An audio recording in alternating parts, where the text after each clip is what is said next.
रसिक हो, दुष्काळ पडल्यानंतर बळीराजाची होणारी दयनीय अवस्था कवी आदरणीय डॉक्टर कैलास कापडे सरांच्या हृदयस्पर्शी शब्दात त्यांच्या का कोपला वरून राजा या अप्रतिम कवितेमध्ये अभिवाचन उमेश शिंदे. का कोपला वरून राजा, का कोपली धरणी माय, औंदा शेता मंदी बाई, पाण्याचा ग थेंब नाय.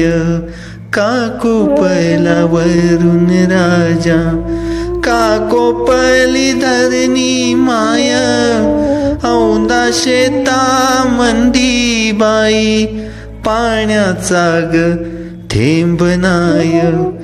मृग नक्षत्राच्या सरी नाही बरसल्या बाई, पाण्या वाचून सार काही नडुनिया बसल बाई.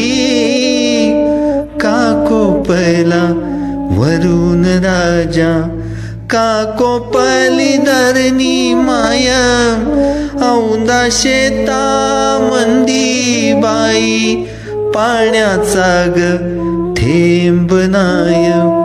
वाट पाहू पाहू बाई, डोळ्याला या पाणी, वाट पाहणाऱ्याच वाली बाई नाही कुणी.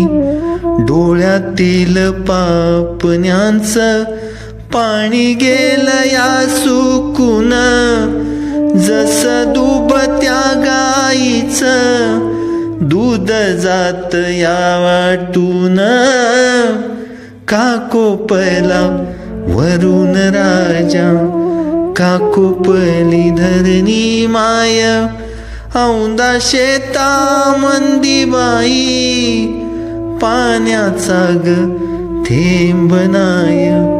का कोपला वरून राजा.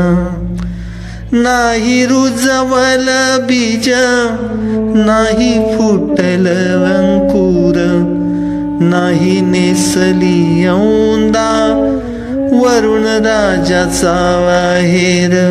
नाही रुजवल बीज, नाही फुटल अंकुर, नाही नेसली औंदा माई, वरून राजाचा वाहेर.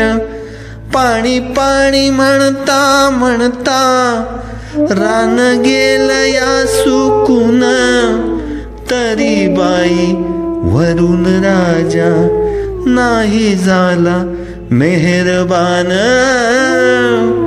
का कोपला वरून राजा, का कोपली धरणी माया, औंदा शेता मंदी बाई, पाण्याचा ग थेंब नाय.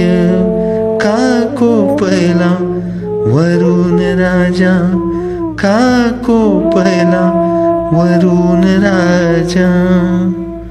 धन्यवाद.